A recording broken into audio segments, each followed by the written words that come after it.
This is Light On, Light Through, episode 35, TV predictions for May 2007. Oh yeah, we're at the end of our 2006-2007 television season. And it turns out that this week, coming up, there'll be finales to three of my favorite shows on television, which also happen to be, because I have such unerring tastes, three of the best shows on television as well. So right now in this episode of Light On, Light Through, I'm going to give you my predictions for what I think each of these shows will be bringing us in their finale episodes. And I'm going to say some things here that you won't find in any of my blogs. So let's get right to it. 24 will be ending with a 2-hour episode this Monday.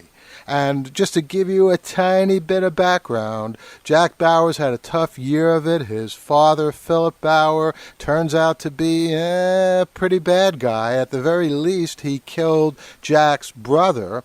But on the other hand, Graham Bauer is also a bad guy.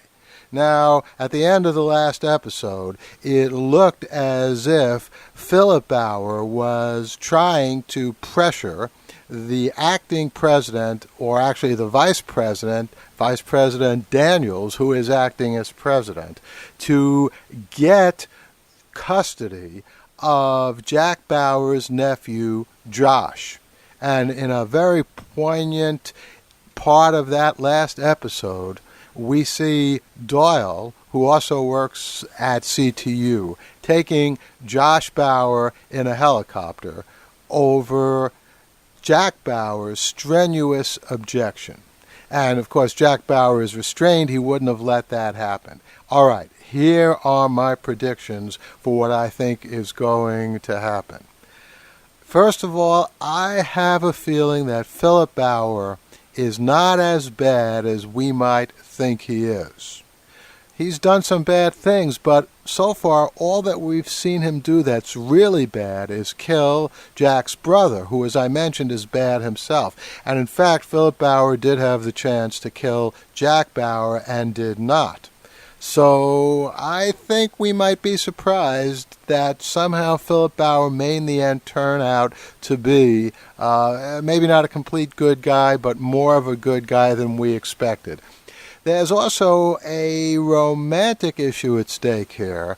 It looks like Jack is attracted to his sister-in-law, Marilyn, but Jack still protested to Audrey that he loves her. In a recent episode, Secretary Heller, former Secretary Heller, played by William Devane, told Jack to stay out of Audrey's life. Well, here's what I think is going to happen. I think Jack and Audrey are finished. That's right. I think we're going to see Jack get together with his sister-in-law. All right, so I'll be watching this Monday night. I'm sure some of you will too. Let me know if my predictions turned out to be right or wrong. And by the way, I have no inside information about any of these shows. I'm just a TV viewer like all of you, and this is just what I am concluding is the case. I didn't see any scripts, and believe me, the producers don't talk to me or give me any information. All right. Next show, which will be on actually at the same time as 24 and its 2-hour finale on Monday night, there will also be a finale of Heroes, which will be on for an hour from 9 to 10 on Monday night. I'm not going to tell you which of the two I'll be watching. Obviously, one I'm going to be watching in real time, the other I'm going to TiVo. So I won't tell you which. You can maybe figure it out if you see which review comes up first. Anyway, for those of you who've been watching Heroes, a really great show, by the way. There are lots of things at stake. Will the heroes manage to stop the exploding man who wants to blow up New York? And it looks like it's going to be Sylar at this point, because in the last show, Sylar did absorb Ted's radioactive powers. But even more than that, there's a really important question. Who is going to survive? The show has made it clear that some of these heroes can die. As I mentioned, Ted just died in the last show. Linderman died in the last show.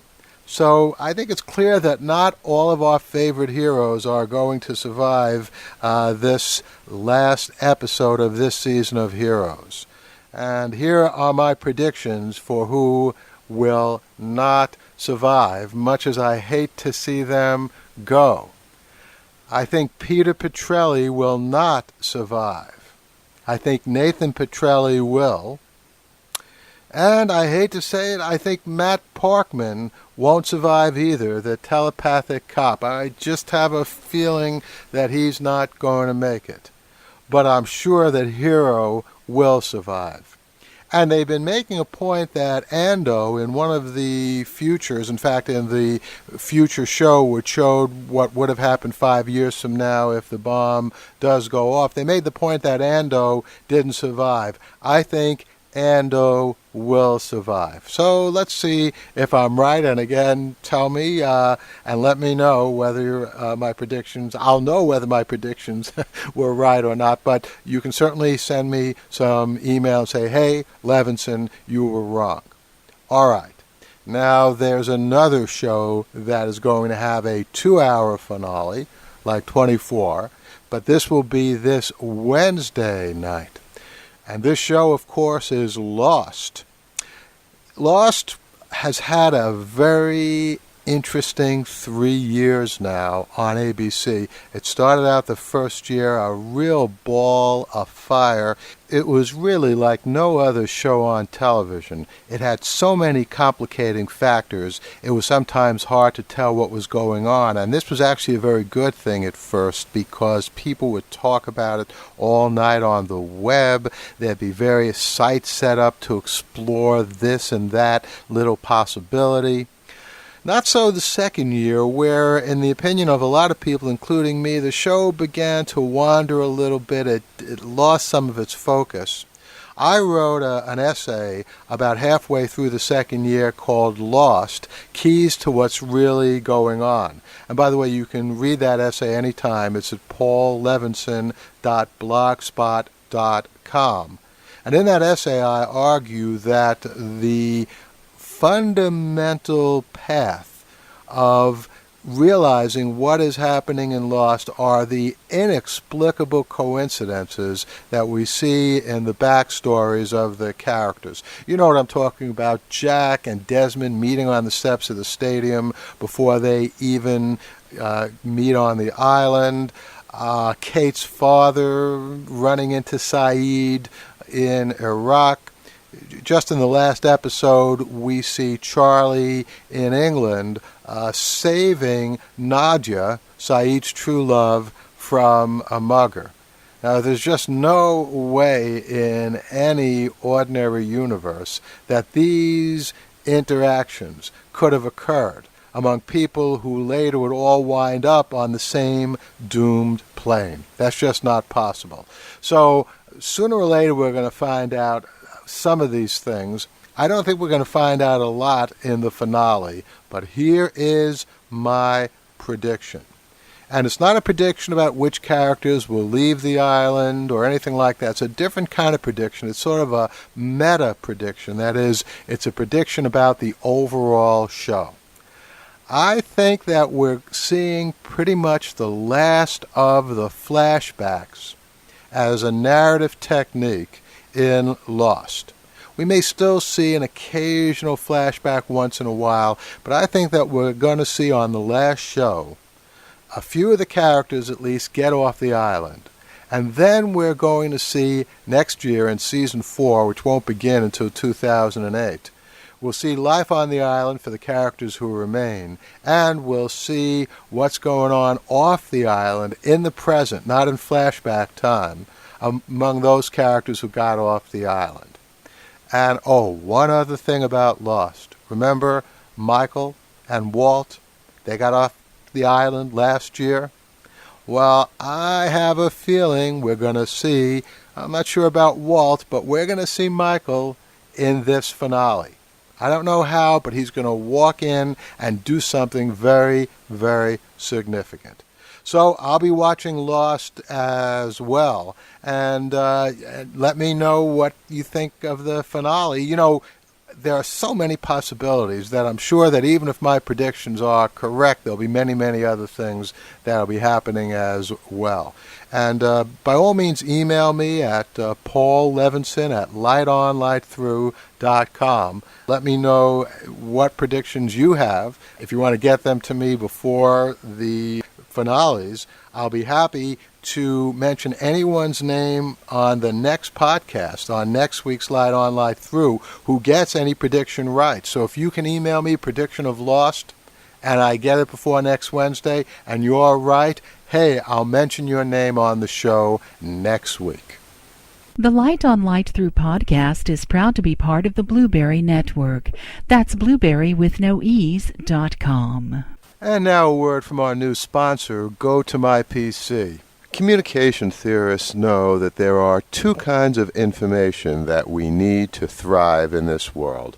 One kind of information comes from the mass media, newspapers, radio, television. The other is information that we ourselves may create or write. Now, you can get the information on radio and television and the internet just about anywhere. So what do you do when you have some very valuable information that's on your home computer and you're out there traveling somewhere, maybe across town, across the country?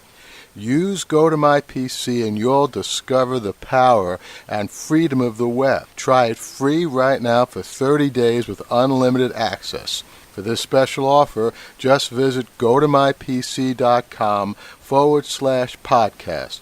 That's GoToMyPC.com/podcast. You are listening to a Runaway Network podcast from RunawayNetwork.com.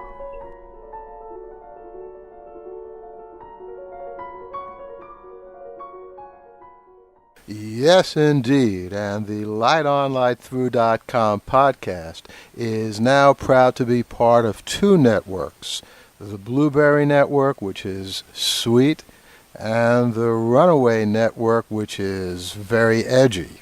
And in fact, you'll find a lot of sweet and edgy stuff in the LightOnLightThrough.com podcast.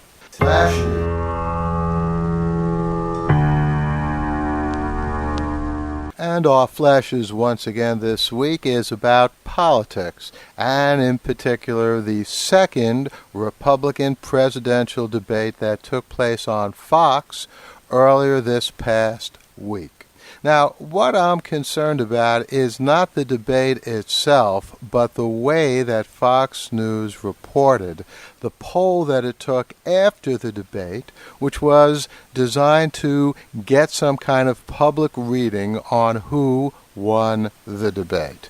And once again, the poll found Ron Paul did very well in the debate. And once again, Fox News, just as ABC.com and MSNBC a few weeks earlier did, denigrated the results of its own poll by saying that, well, even though Ron Paul did so well, that was probably because the way that people reported their preferences was they texted those preferences. That is, they used their cell phones to text in who they thought won the debate. Well, why did Fox use texting in the first place if they were going to downgrade the results of their very own poll? Nobody forced them to use texting. Surely Fox News knew what most people recognize about texting, which is that it's used much more often by people in their teens and 20s than it is by people in their 50s, 60s, and 70s. Actually, I text from time to time.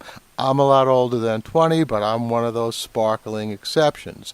But seriously, why conduct a poll only to gainsay the results of that poll simply because you're surprised by the results of the poll? It just makes no sense. I guarantee you that if Rudolph Giuliani or John McCain did extremely well in the results of the poll, Fox News wouldn't have said anything. So why critique a poll simply because you get an unexpected result? Either Fox News isn't very savvy about texting, but what I really suspect is they were just uncomfortable with the results of the poll because it didn't satisfy their preconceived agenda. Hey, that's no way to conduct a poll. Now, one other thing I just want to mention about Fox News, not a criticism of Fox News, actually a criticism of the Democratic Party. You may have noticed there have been 2 debates now that the Republican presidential candidates have put on for the American people, and the Democrats, in contrast, have only done 1 debate. That's because the Democrats said no to Fox's offer to do a debate of the Democratic presidential candidates on Fox News. I don't blame the Democratic Party for being upset with Fox News. Fox is indeed very biased towards the Republicans, but who's being hurt by the Democratic presidential contenders not doing a debate? And so for the past week, everyone's been talking about the Republicans. The Democrats haven't gotten that much publicity. That's not a good idea. So here's my advice to the Democratic Party. Get down from your high horse, and next time, don't take it out on the American people, don't hurt yourself, and refuse to go on television. Take every debate opportunity that you are given.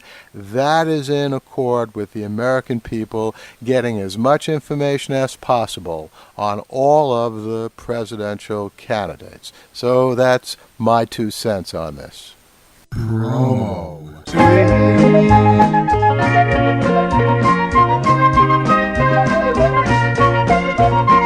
And that's the sweet music of our promo suite. A lot sweeter than politics, isn't it? That means we're coming to the end of this episode of Light On, Light Through, but coming up you'll hear a great promo for Mike Thinks. MikeThinks.com, the savviest podcast in town. Go over and take a listen. You'll definitely enjoy it. And you'll hear a promo suite for Sean Farrell's patio book of my first novel, The Silk Code. I just spoke to Sean the other day. I think there are only 2 more weeks of episodes coming, and then after that there'll be a special concluding episode of Sean's patio book in which he interviews me. We've already done the interview. It's a great interview. You'll enjoy it. And you'll also hear a promo for the Punk Horror podcast as well. So listen, it's been great talking to you. I hope you enjoy those TV finales. I look forward to talking to you next time. In the meantime, sit back, relax, and enjoy.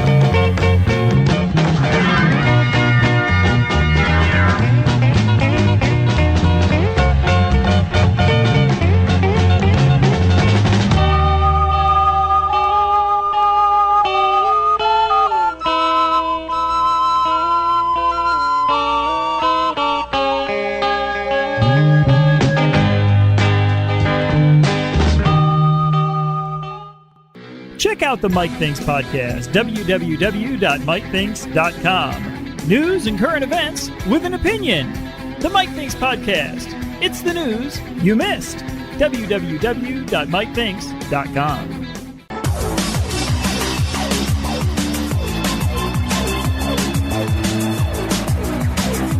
The Locus Award-winning novel by Paul Levinson comes to life in this free podcast novel. Journey into the ancient world, witness the wonder of ages past, and join Phil D'Amato in the struggle against forces both ruthless and unseen. Visit www.thesilkcode.blogspot.com to learn more about the author and the novel, and subscribe today at patiobooks.com. Join the battle, witness the wonder, or forever be victim to the awe and power of the Silk Code. Phil D'Amato is ready. Are you?